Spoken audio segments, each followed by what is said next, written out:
So the question is, if you have a fund and you're doing investments across the board, could it be done differently if you're a family office? Are you personally raising capital for an investment fund, or is it you yourself as a private investor are just taking your own money and putting it passively into other people's deals? So if you're raising money from other people for your own fund, then it'd be different from a family office. You might raise capital from people who have family offices. And if you do, and you may already be high enough net worth that you want to have a family office separately from that.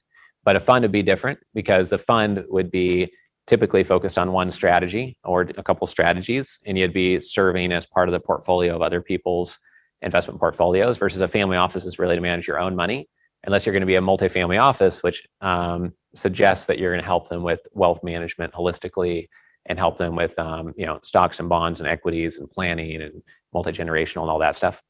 That's a really good question because the term is often confused. Like even going home for Christmas, I think half of my family still thinks I help people set up, offices in their basements when I say it's family office stuff, and I've stopped trying to explain it to people at some point. So I wish it was called something else. Emulating your peers is another thing that a lot of family offices want to do. That's why they come to our events, is to learn from each other, figure out what others are doing that's highly effective, what not to do. It's part of what we try to provide via the workshops here as well. So one thing to know, if you're here as an investor and you're already worth 10 or 20 million or more, 99.99% of everything you read, all the advice you get is completely worthless for who you are and where you are. They don't know you. They don't know your business. You don't know your skill set. They don't know what you've gotten done. And most people are not worth 10 or 20 or $30 million. Their advice is not crafted for most people. You really need to seek out voices that are very specific for who you are. And that could mean getting advice from other family offices who have been there before. It could mean getting coaching advice from someone who only coaches business owners in your industry.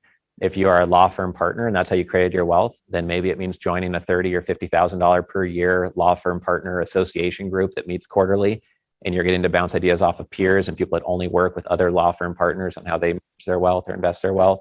That's the level of information you need to get, and that's the type of information we try to provide in our books for family offices, like super niche, narrowed down. And most people in the world are not talking for you. They're just putting stuff out to the masses, right? So you have to be careful with that.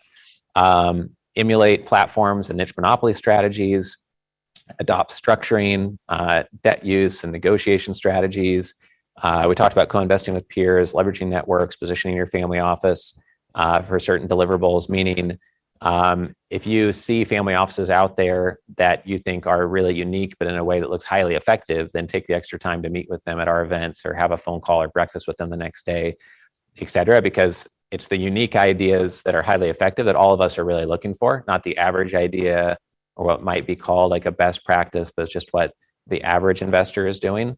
And we try to have some of those featured on stage at our investor summits, but some you'll just meet within our community kind of by chance.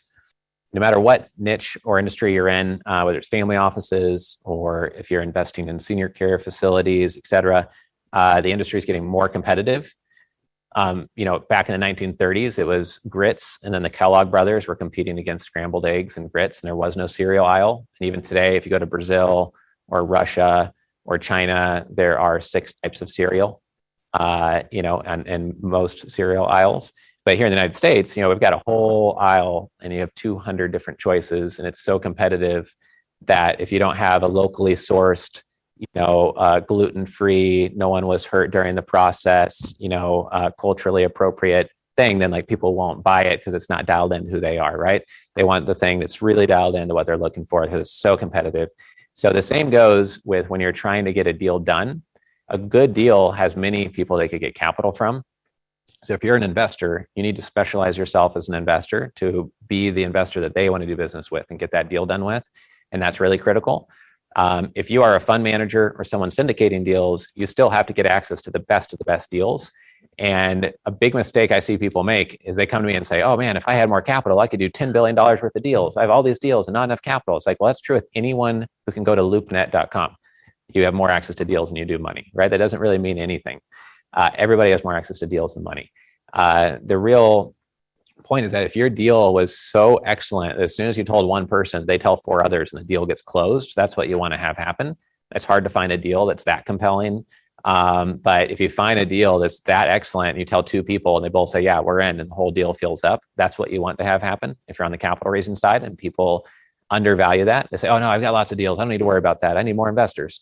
But maybe the investors you're going to aren't responding because your deal is not communicated clearly, it looks like everybody else's, or it's not 3 standard deviations away from what everyone else is pitching them in their inbox. That might be the harsh truth, or it might be something else that's messing up the process. But on the family office side, I think it's easy to forget that not everyone is going to first know that you exist as an investor. So you're not going to see all the deals out there. And which deals do you want to be shown first?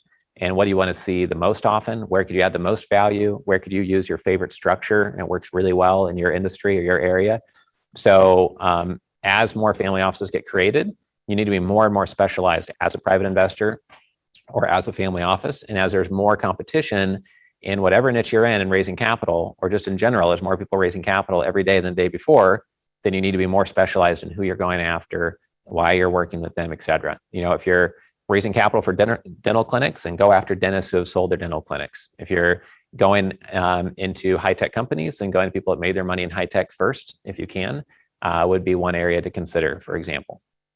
So that message should be applicable for everyone here in the room. And you need to really say, here's the unique thing that comes with my capital. If they can raise capital from anywhere, then why should they take capital? Oh, because by investing with me, you're going to get this insight and this expertise. And when you exit, I know a few people that might want to buy this asset. Or because I only invest in this area, so I can always answer fast, always come to me first, and we might be able to fill up your whole deal. There could be many different answers to this question. And almost no family offices have this their first couple of years of becoming liquid and creating their family office. But the faster you get that, the more effective that you'll be.